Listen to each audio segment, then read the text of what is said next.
So next we will talk about stimulants. Of all the psychotic drug, stimulant yung pinaka-common na kinokonsume ng mga tao. It includes caffeine like coffee, chocolate, and many kind of soft drinks. Nicotine, meron siya sa mga tobacco products such as cigarette, amphetamines, and cocaine. So lahat ng substance na nabanggit ko, itatakal natin later. In contrast to the depressant na na-discuss ni Richard, stimulants are, as their name suggests, makes you alert and energetic. So now let's talk about amphetamines. At low dose, amphetamines can induce feelings of elation, which gives you a great happiness and vigor that's make you very energetic. Amphetamines can also reduce fatigue. So, mataas yung energy mo, however, after a period of elevation, you come back down and crash. No? You feel depressed and tired. Yung amphetamines, ginagamit siya as treatment for asthma and as a nasal decongestant. Kasi nakaka-reduce siya ng appetite, so other people use it to lose weight. So, kagaya ng sinabi ko kanina, amphetamines can boost your energy and help you to stay awake. Ginagamit siya ng ibang mga tao na yung trabaho is required na gising sila all night, like drivers, guards, pilots, sometimes yung mga students gumagamit din nito. Binibigay din yung stimulant na ito for people who have narcolepsy, a sleep disorder characterized by excessive sleepiness. Ginagamit din siya as medication dun sa mga taong may ADHD because we know naman, 'di ba, na yung mga taong may ADHD, hirap sila sa concentration. So yung stimulant na ito, it will increase yung mga certain chemical or neurotransmitters sa brain natin na responsible for attention, like dopamine and norepinephrine, so that it will help them to pay attention and stay motivated. So going back, no, DSM-5 diagnostic criteria for intoxication in amphetamines use disorder include significant behavioral symptoms such as euphoria, blunting, changes in sociability, interpersonal sensitivity, anxiety, tension, anger, stereotype behaviors, impaired judgment, impaired social and occupational functions. In addition, physiological symptoms occurs during or shortly after amphetamines or related substance are ingested and can include heart rate or blood pressure changes, perspiration and chills, nausea or vomiting, weight loss, muscular weakness, respiratory depression, chest pain, seizure, or coma. Amphetamines tolerance build quickly, making it doubly dangerous. Withdrawal often result in apathy, prolonged period of sleep, irritability, and depression. Duwako naman tayo sa diagnostic criteria for stimulant use disorder. Letter A, pattern of amphetamine type, substance, cocaine, or other stimulants use leading to clinical significant impairment or distress as manifested by at least 2 of the following occurring within a 12-month. Number 2, there is a persistent desire or unsuccessful efforts to cut down or control stimulant use. So, nagkaroon ka na ng desire and yung mga attempt para i-cut down or to control yung pag-take mo ng amphetamines, pero it is all unsuccessful. Number 3, a great deal of time is spent in activities necessary to obtain the stimulant, use the stimulant, or recover from its effects. So, naglalaan ka na ng maraming energy and maraming effort para lang makagamit and to recover from this stimulant. Number 3, a great deal of time is spent in activities necessary. Number 4, craving or a strong desire or urge to use the stimulant. So, nagkikrave ka na to use the stimulant. No? Parang hindi ka na mapakali kapag hindi ka makakapag-take nito. Number 5, recurrent stimulant use resulting in a failure to fulfill major role obligation to work and school. So, yung paggamit mo ng stimulants, nakapektuhan na yung mga obligations and responsibilities mo sa buhay. Number 6, continued stimulant use despite having persistent or recurrent social or interpersonal problem caused or exacerbated by the effects of the stimulant. So yung pakikipag-socialize mo or pakikipag-interpersonal communication mo sa ibang tao is naaapektuhan na because of this stimulant, but still you continue to use it. Number 7, important social, occupational, or recreational activities are given up or reduced because of the stimulants use. So, gini-give up mo na yung mga importanteng activities sa buhay mo or yung mga occasions sa buhay mo just to use this stimulant.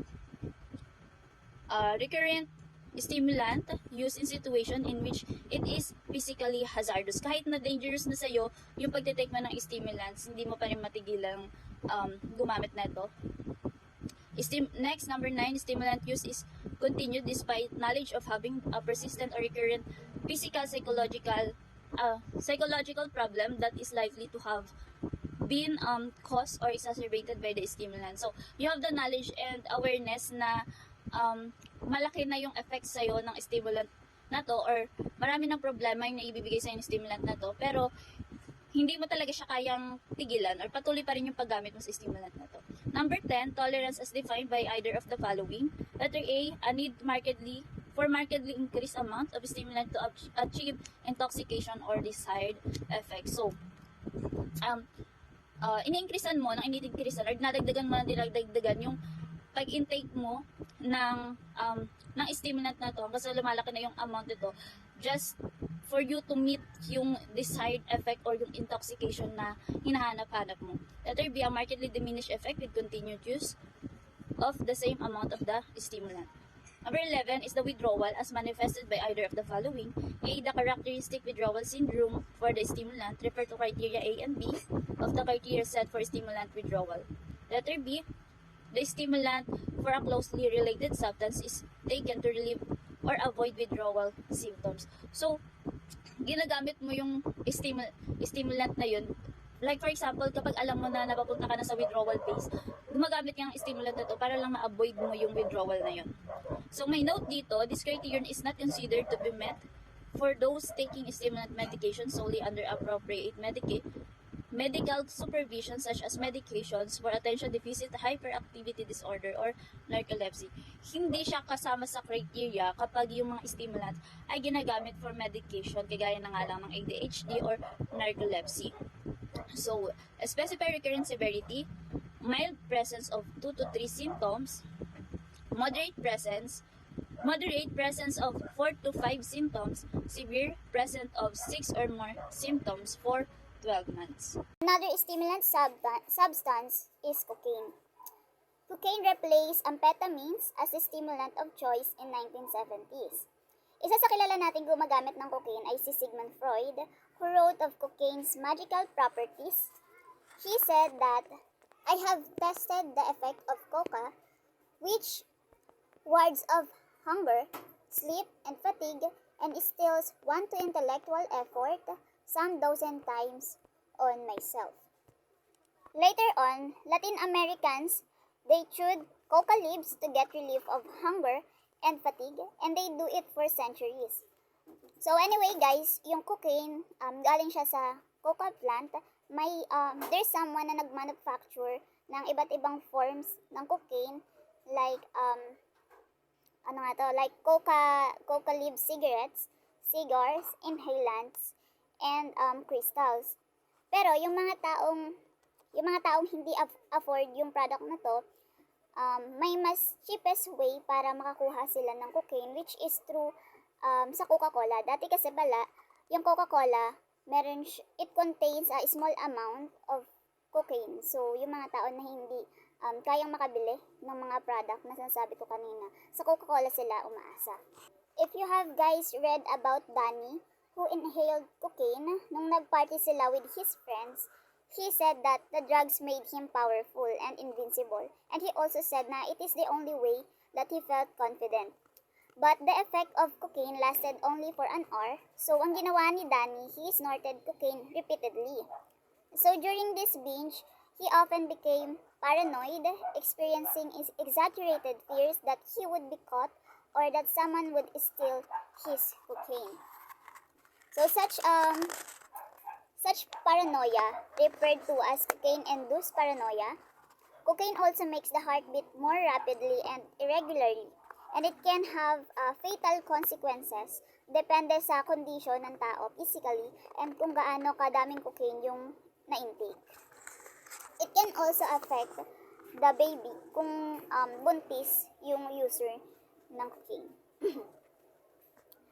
So, noong 1980s, many felt cocaine was wonder drug that produced feelings of euphoria without being addicted. So, imagine, no, there's a drug na kapag in-intake mo, it will give you an extra energy kapag pagod na pagod ka na sa buong araw. No? And then, it will give you, it will help you to think creatively. Diba, pag parang gulong-gulo na yung isip mo, yung drug daw na ito, yung makakapagbigay sa'yo or makakatulong sa'yo para makaisip ka ng mas maayos. And a drug that will let you, to accomplish more in your daily life. So, diba, napakaganda kapag feeling mo na hindi ka motivated na gumalaw sa araw na yun. No? May itong drug na to, yung makakapagbigay sa'yo ng energy para maging productive ka and to achieve and to accomplish a lot every day. So, that's a dream, no? Ayun yung dream natin sa panahon ngayon. Ang daming problema, especially yung panahon natin ngayon na yung tawag dito, na develop na yung technology. So, sa withdrawal naman, iba yung withdrawal ng alcohol sa cocaine, no? Instead of rapid heartbeat, tremors, and nausea, withdrawal from cocaine produces pronounced feelings of apathy and boredom. Imagine kung gaano ka-dangerous ang cocaine. First, naboboard ka sa lahat ng bagay and you find a little pleasure from everyday activities of work or relationship. And the one that can bring you back to life is cocaine. So, doon nagsisimula yung cycle ng pagiging addictive mo sa substance na to, no? Mag-a-abuse ka ng cocaine and then you will go through withdrawal and syempre dahil nga nawawalan ka na ng pleasure doon sa mga usually na ginagawa mo and sa mga relationship mo, and yung tanging paraan lang para maibalik ka sa dating ikaw, no, mag-i-intake ka uli, mag-a-abuse ka uli ng cocaine, and then that's the beginning of the cycle. Another stimulant is tobacco-related disorders. Nicotine in tobacco is a psychoactive substance that produces patterns of dependence, tolerance, and withdrawal. So the DSM-5 does not describe an intoxication pattern for tobacco-related disorder. Rather, it lists withdrawal symptoms which include depressed mood kapag yung tao naging dependent na sa tobacco and then he go through withdrawal phase, nakakaranas siya ng depression, insomnia, irritability, anxiety, difficult concentrating, restless, increased appetite, and weight gain. Nicotine in small dose can relieve stress and improve mood. So, kaya pala yung ibang mga smoker, sinasabi nila na pag nagtitake sila or kapag nag-i-smoke sila, no, nakakabawas yun sa stress nila. And kapag stress sila, nai-improve din yung mood nila kapag nag-i-smoke sila. But it can also cause high blood pressure and increase the risk of heart disease and cancer. High dose can blur your eye vision, cause confusion, lead to convulsion, and sometimes even cause death. Kapag yung smoker naging dependent na sa nicotine, going without it causes withdrawal symptoms. Smoking has been linked with signs of negative effect such as depression, anxiety, and anger. Yung mga taong nagtatry i-cut down ang smoking ay nagkakaroon ng relapse and later resume dahil nga nakaranas sila ng anxiety and depression. Last substance is caffeine, kasi hindi ko siya actually in-include ko siya sa PPT ko, kaso lang mukhang hindi ata na-save dahil mahina yung internet. But regardless, caffeine-related disorders, it is the most common psychoactive substance. It is called gentle stimulant kasi ito yung least harmful of all active drugs. Pero yung caffeine can also lead to problems na nakagaya sa ibang mga drugs. This drug is found in tea, coffee, many soft drinks, and coca products. Caffeine in small doses can elevate your mood and decrease fatigue. In longer dose, it can make you feel jittery and can cause insomnia. So, mahihirapan kang matulog. Diba, kapag umiinom ka ng kape before bedtime, nahihirapan kang matulog. Right? So, dapat, before bedtime, iwasan na yung magkape para makatulog ka ng maayos. Because caffeine it takes a relatively long time to leave your bodies. Our bodies. Kagaya ng ibang stimulants, regular caffeine use can result in tolerance and dependence on the drug. Kung ikaw ay nakaka-experience ng headaches, drowsiness, at unpleasant mood or bad mood ka kaagad pag gising mo kasi walang kape, you have a withdrawal symptoms na characterized of these drugs.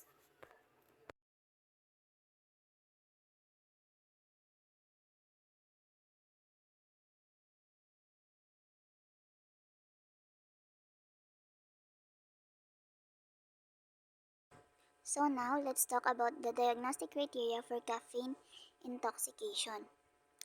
A. Present consumption of caffeine, typically a high dose well in excess of 250 mg. B. 5 or more of the following signs or symptoms developing during or shortly after caffeine use.